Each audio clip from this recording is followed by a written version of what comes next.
சொந்தங்களே, 18 வயசுக்கும் அதிகமான தனியார் பல்கலைக்கழகத்தில் படிக்கக்கூடிய 5 மாணவர்கள் கைது செய்யப்பட்டிருக்காங்க.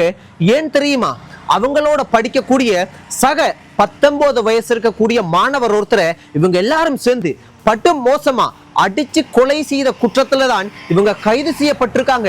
இந்த விஷயம் தான் இன்றைக்கு இலங்கையில பெரிய பேசு பொருளாக கதைக்கப்பட்டு கொண்டிருக்கு. இது என்ன விஷயம் என்று தொடக்கத்துல இருந்து தெளிவா நான் உங்களுக்கு சொல்றேன். அது மட்டும் இல்ல, கிளிநொச்சியில தர்மபுரத்துல ஒரு போலீஸ் அதிகாரி ஒருத்தர் கையும் களவுமாக கைது செய்யப்பட்டிருக்கேன். இந்த 2 விஷயத்தையும் தான் உங்களுக்கு நான் தெளிவா சொல்ல போறேன்.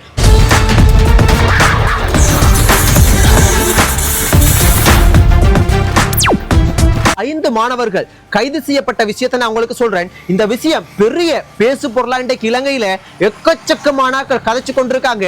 ஆனா வளமையாக எண்ணிய பார்க்கிற சொந்தங்களுக்கு தெரியும், இது ஒன்றும் எனக்கு புதுசு இல்லை, உங்களுக்கும் புதுசு இல்லை. ஏனென்றா இதே போல ஒவ்வொரு நாளும் கொலை சம்பவங்கள், கற்பழிப்பு, போதைப் பொருள் கடத்துறது, தங்கச்சி வந்து அண்ணாவை கொள்றது, அண்ணா வந்து அக்காவை கொள்றது, பிள்ளைகள் வந்து தாயை கொள்றது, தாய் வந்து பிள்ளைகளை கொள்றது, கணவன் மனைவியை கொள்றது, மனைவி கணவனை கொள்றது, ஒவ்வொரு நாளும் இலங்கை நாட்டில் இது போல சம்பவங்கள் நடந்து கொண்டேதான் இருக்குது. இதனுடைய பின்னணியை பார்க்க போனா கூடுதலா போதை பொருள் இதுதான் பின்னணியான ஒரு விஷயமா இருக்கு. இப்ப இந்த மாணவர்கள் கைது செய்யப்பட்ட விஷயத்துக்கு வருவோம். இது என்னண்டா, இலங்கையில ஹோமாகம் என்று சொல்லப்படக்கூடிய அழகான இடம் ஒன்று இருக்கு. அங்க ஒரு தனியார் பல்கலைக்கழகம் ஒன்று இருக்கு. அழகான சிறந்த பல்கலைக்கழகம் என்று சொல்றாங்க.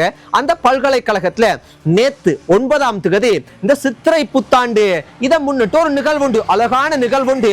படிக்கிற எல்லாருக்குமே, அங்க வேலை செய்கிற படிக்கிற எல்லாருக்கும் சேர்த்து ஒரு அழகான நிகழ்வு ஒன்றை செஞ்சிருக்காங்க. அந்த நிகழ்வுல நல்ல சாப்பாடுகள், நல்ல ஆடலும் பாடலும் நிகழ்வு, இப்படி எல்லாமே சேர்ந்து நேத்து முழுக்க பகல் எல்லாம் நடந்து விடிய நடந்து நேத்து முழுக்க நடந்து பின்னேரம் 6 மணியோட அந்த நிகழ்வெல்லாம் முடிஞ்சு. அது முடிஞ்சதுக்கு பிறகு, அந்த முடிகிற வரைக்கும் ஒரு பிரச்சனையும் இல்லை, முடிஞ்சதுக்கு பிறகு அந்த பல்கலைக்கழகத்துல படிக்கக்கூடிய பெரிய கேங் என்று சொல்லப்படக்கூடிய மாணவர் டீம் ஒன்று என்ன செஞ்சிருக்காங்கடா, இரவு நேரம் விருந்து ஒன்று தயார் செஞ்சிருக்காங்க. அந்த விருந்துல எல்லாருமே கலந்து கொள்ளைக்குது. அதுல கொஞ்சம் அந்த மாதிரியான அந்த தண்ணி அடிக்கிற மாதிரிக்கு கொஞ்சம் ஃபன்னான, கொஞ்சம் பயங்கரமான விருந்தோடு தான். அப்ப அந்த மாதிரியான பாவனை இருக்கக்கூடிய சில ஆட்கள் தான் என்ன செஞ்சிருக்காங்கடா, படிக்கிற மாணவ மாணவிகள் எல்லாம் சேர்ந்து அந்த விருந்துல கலந்து கொண்டு இருக்காங்க. சோ கலந்து கொண்டதுல நல்ல அழகா நல்ல ட்ரிங்க் பார்ட்டி என்றெல்லாம் சொல்லப்படுது. காவல்துறை வந்து ஒரு பக்கம் ஒன்று சொல்றாங்க, செய்தியில ஒன்று சொல்றாங்க, மக்கள் ஒன்று சொல்றாங்க, இப்படி ஒவ்வொன்றா போய் கொண்டிருக்குது. ஆனா கிட்டத்தட்ட உண்மைதான். ஏண்டா, இந்த பல்கலைக்கழகம் தனியார் பல்கலைக்கழகமோ அரசாங்க பல்கலைக்கழகமோ அதுல படிக்கிறவங்களுக்கு தெரியும், படிச்சுட்டு வெளியே வந்தவங்களுக்கும் தெரியும், அங்க படிப்பிச்சு கொடுக்குற லெக்சர்ஸ்மாருக்கும் தெரியும், அங்க அந்த பல்கலைக்கழகங்கள்ல படிப்பு மட்டும் நடக்கல, படிப்பை தாண்டி இந்த ரேகிங் என்ற பெயர்ல பெண்களை மிஸ்யூஸ் பண்றது, தண்ணி அடிக்கிறது, கஞ்சா, அந்த போதைப் பொருள் பாவிக்கிறது, இப்படி நிறைய விஷயங்கள் எல்லாம் இந்த பல்கலைக்கழகத்துக்குள்ளேயும் நடக்கிறது தான். சோ இப்ப விஷயத்துக்கு வருவோம். இதே போல ஒரு பார்ட்டி உண்டு, நல்ல பார்ட்டி உண்டு.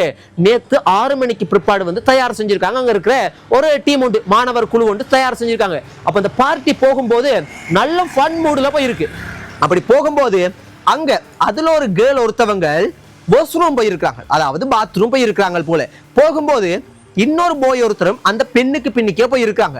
அப்ப அந்த பெண்ணுக்கு பின்னுக்கு ஏன் இந்த போய் போறான் அப்படின்ட்டு அந்த பெண்ணினுடைய இன்னொரு நண்பன் என்ன செஞ்சிருக்கிறார், அவரும் பின்னுக்கு போயிருக்கார். போனா அந்த பின்னுக்கு போன நண்பன் அந்த பெண்ணோட தவறாக நடந்தேன் என்று சொல்லப்படுது. அப்ப இவர் என்ன செஞ்சிருக்கார் என்றால், நீ ஏன் இந்த பெண்ணுக்கு பின்னுக்கு போறா, ஏன் நீ வந்து இங்க என்ன செய்யறாண்டு வாக்குவாதத்துல ஈடுபட்டிருக்கேர். அந்த பெண்ணோட வந்து அந்த பின்னுக்கு போய் தவறாக நடந்தேன் என்று சொல்லப்படுது. இந்த வாக்குவாதம் முத்தி முத்தி முத்தி கைகலப்பாகி இருக்குது. கைகலப்பாகி அடிபொடி சண்டையாகி பெரிய மோசமாகி இப்ப இந்த அடி வாங்கின அந்த பெண்ணுக்கு பின்னுக்கு போன அடி வாங்கின அந்த நண்பனினுடைய அந்த டீம் என்ன செஞ்சிருக்காங்கடா, அந்த நண்பனுக்கு அடிச்ச அந்த அவரை வந்து இவங்க இந்த ஒரு கோஷ்டியெல்லாம் சேர்ந்து இன்னொரு கோஷ்டிக்கு வந்து அடிபடி பட்டிருக்காங்க. அந்த பெண்ணினுடைய நண்பனுக்கு அடிச்சு 2 டீம் அடிபடி பட்டிருக்காங்க. அதுல அந்த பெண்ணை காப்பாத்த, பெண்ணுக்காக ஒரு நீதிக்காக பின்னுக்கு ஏன் இன்னொரு போய் போறான்னு கேட்க போன அந்த போயை, அதாவது உயிரிழந்த போய், அந்த போயை அடிச்சு பட்டு மோசமா அடிச்சு பெரிய சண்டையாகி ஒரு டீம் எஸ்கேப் ஆயிட்டாங்க. அதன் பிறகு அந்த மயக்கம் அடைஞ்சிட்டே நினைச்ச அந்த மாணவரை இவங்க எல்லாம் சேர்ந்து என்ன செஞ்சிருக்காங்கடா, அந்த மாணவரை கொண்டு போய் ஹாஸ்பிட்டல்ல சேர்த்திருக்காங்க. ஆனா வைத்தியசாலையில் என்ன சொல்லியிருக்காங்கடா, இவர் ஏற்கனவே உயிரிழந்து தான் கொண்டு வந்திருக்கிறீங்க, உயிரோட இல்லைன்ட்டு. அப்ப இவங்க எல்லாருக்குமே திகச்சு போயிட்டாங்க. உயிரிழந்துட்டு இவ்வளவு பயம் வந்திருக்கும். ஆனா அந்த அளவுக்கு சண்டை நடந்திருக்குது. அந்த உயிரிழந்த நிலையில இருக்கிற அந்த 19 வயசு இருக்கக்கூடிய அந்த மாணவனை பார்க்கும்போது இதுல எல்லாம் என்னமோ அந்த ஏதோ சொப்பின் மாதிரிக்கு கட்டப்பட்டிருக்கு, காயம், ரத்தம் பட்டு மோசமா பார்க்கவே. கீழே ஜீன்ஸ் இல்ல, சரம் கட்டி இருக்கிறார், பெல்ட் போட்டு இருக்கிறார், அவ்வளவு பார்க்கவே கவலையா இருக்கு. ஒரு வழியா ஒரு உயிரை கொண்டுட்டாங்க. அதன் பிறகு போலீஸுக்கு இந்த விஷயம் எல்லாம் தெரிய போலீஸ் விசாரணைகளை ஆரம்பிச்சு இது சம்பந்தப்பட்ட சந்தேகத்தின் அடிப்படையில் குற்றவாளிகள் என்று சொல்லப்படக்கூடிய 5 நபர்கள், கடுமையாக தாக்கிய 5 நபர்கள், இந்த 18 வயசுக்கு அதிகமான அந்த நபர்கள், மாணவர்கள் கைது செய்யப்பட்டிருக்கிறாங்க. யோசிச்சு பாருங்க எவ்வளவு தவறுண்டு.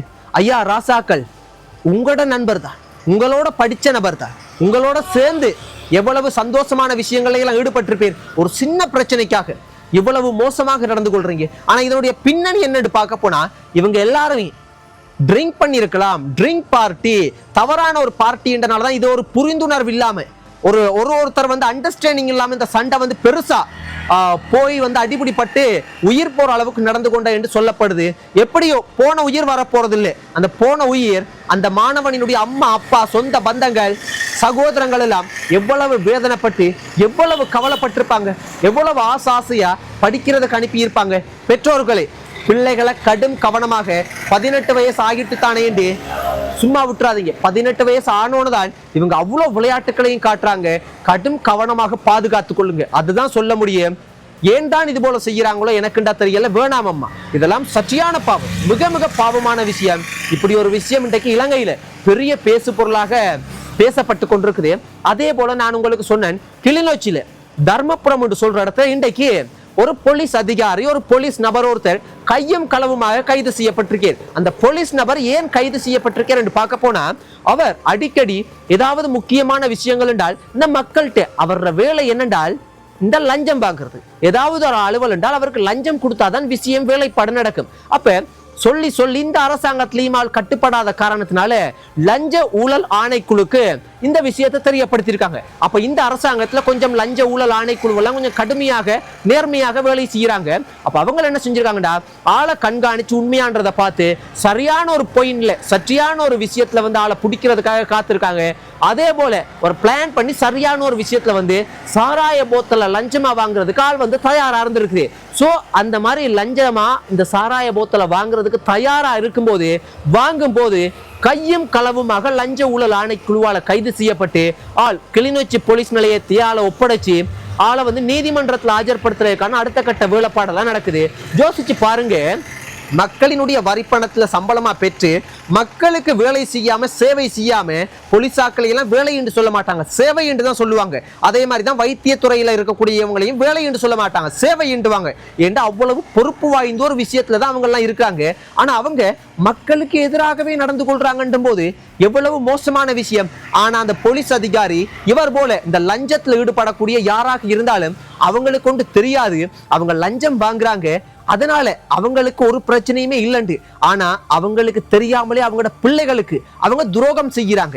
ஏனென்றால் அவங்க லஞ்சம் வாங்கும் போது இந்த லஞ்சம் கொடுக்கிறவன் எப்பேற்பட்டவனா இருப்பான், கொலை செய்கிறவன், கொள்ளை அடிக்கிறவன், போதைப் பொருள் விற்கிறவன், இந்த சமுதாயத்தை சீரழிக்கிறவனாக இருப்பான். அப்ப இவங்களோட பிள்ளைகளும் வளர்ந்து எங்க வாழ போறாங்க? அமெரிக்காலயா? இங்க இதே நாட்டுல வாழ போறாங்க. அப்ப எந்த சமுதாயத்துல வாழ போறாங்க?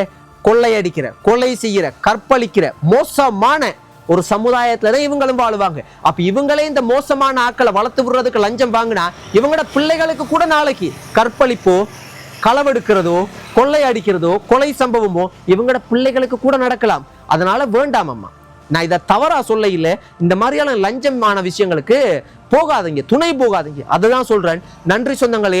இப்படியான சில விஷயங்கள் இன்றைக்கு இலங்கை நாட்டில் முக்கியமாக பார்க்க கிடைச்சது.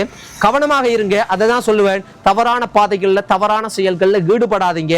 இந்த நாள் எனக்கு உங்களுக்கு இந்த உலகத்திலிருந்து எந்த மூலையில இருந்து பாக்குறீங்கன்றாலுமே இந்த சொந்தங்கள் எல்லோருக்குமே உயிர் இருக்கிற அவ்வளவு ஜீவன்களுக்கு இந்த நாள் மட்டுமில்ல எல்லா நாளும் சந்தோஷம் மகிழ்ச்சியா இருக்கணும் என்று கடவுளை வேண்டிக் கொள்றேன். நன்றி சொந்தங்களே. குட் நைட், ஸ்வீட் ட்ரீம்ஸ், பாய்.